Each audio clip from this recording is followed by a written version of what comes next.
Bueno, voy a tratar de explicarte más o menos cómo se hace una fórmula. Vos tenés en cuenta que en la fórmula, estos numeritos que uno va colocando acá, pueden ser valores fijos del sistema, pueden ser constantes o acumuladores que están cargados en el legajo, como en este caso, pueden ser constantes. La constante son números que son fijos, o sea que nosotros le asignamos, por ejemplo, a una determinada constante, por ejemplo, la constante 8930, un determinado valor, que en este caso es 0. Al multiplicar cualquier número por 0 queda 0. Entonces con eso es que vos limpiás lo que está en la memoria. La forma que calcula, la manera que calcula es así como vos lo estás viendo. ¿Qué es lo que hace acá? 407. Ese número es un valor fijo del sistema. Fíjate que dice que es la cantidad de horas. ¿Qué quiere decir eso? Que toma la cantidad de horas que viene informada en la novedad.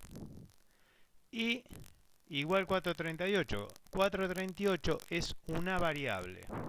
Fíjate que el programa acá te está diciendo que las variables de trabajo van de la 421 a la 440. Esas variables se inicializan por cada liquidación, por cada legajo. O sea que yo puedo cargar esas variables y mientras está liquidando el sueldo de un empleado, esa variable tiene ese valor y se puede ir modificando. Entonces, ¿qué hizo? Puso la cantidad de horas que se informó que vos cargaste como novedad en la variable 438. Después, ¿qué hace? Lo multiplica por 8930. ¿Qué quiere decir eso? Que quedó en 0. Luego, ¿qué hace? O sea, que de acá quedó en 0. Ahora agarra 401. 401, si yo me fijo acá, es el sueldo básico. Lo divide por 8462. 8462 es otra constante que si yo la busco, 8462, tiene el valor 200. O sea que el total del sueldo lo divide por 200. Y lo multiplica por la constante 8461, que en este caso es 2. O sea que al sueldo lo divide por 200 y lo multiplica por 2. Y después lo multiplica a ese resultado por 407, que 407 era la cantidad de horas. Siempre las fórmulas tienen que terminar, de alguna manera terminan, y es con el valor 501. Fíjate que acá te dice que con 501 o 502 termina la fórmula. Esta es una fórmula sencilla. Acá, si nosotros analizamos un poco, el valor 438 no tiene sentido porque no se usa en esta fórmula, pero probablemente esta variable se utiliza en una fórmula siguiente. ¿Está? O sea que yo puedo después en otra fórmula hacer referencia al 438. ¿Qué pasa? El 407 es un valor que se lee en ese concepto. Pero después no puedo hacer más referencia a ese valor, a la cantidad de horas extra. No, ya está, ya se liquidó. Entonces guardo la cantidad de horas extra en una variable, que después la puedo utilizar. Vos tenés en cuenta que las fórmulas se van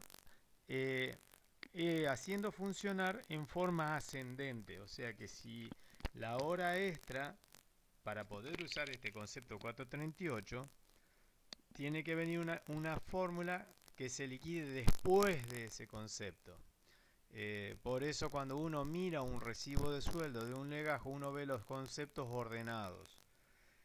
Eso quiere decir que el concepto que estábamos a suponer en el tercer renglón puede usar un valor que fue liquidado en el renglón 1 y 2, pero no puede usar un valor que todavía no se liquidó. O sea, vamos a suponer, yo no puedo saber un concepto que se liquida en el renglón 6 si todavía no lo liquidé. Por eso está el tema este del orden. Ves que acá hay un renglón que dice orden. Con eso yo puedo hacer que un concepto se liquide en otra posición dentro del recibo de sueldo. Y con eso puedo jugar con los valores. Es complejo, no es sencillo el tema de la fórmula. Esta fórmula es linda porque es bastante fácil. Porque en conclusión, lo único que hace la parte de la fórmula en sí es esto. Toma el sueldo básico, lo divide por 200, lo multiplica por 2 y después lo vuelve a multiplicar por el sueldo básico. Hay que tener en cuenta que probablemente, o sea, el sueldo básico que hizo, lo dividió por 200, que son la cantidad de horas. Después lo multiplica por 2 porque es hora extra al 100% y lo multiplica por la cantidad de horas. Espero que te sirva.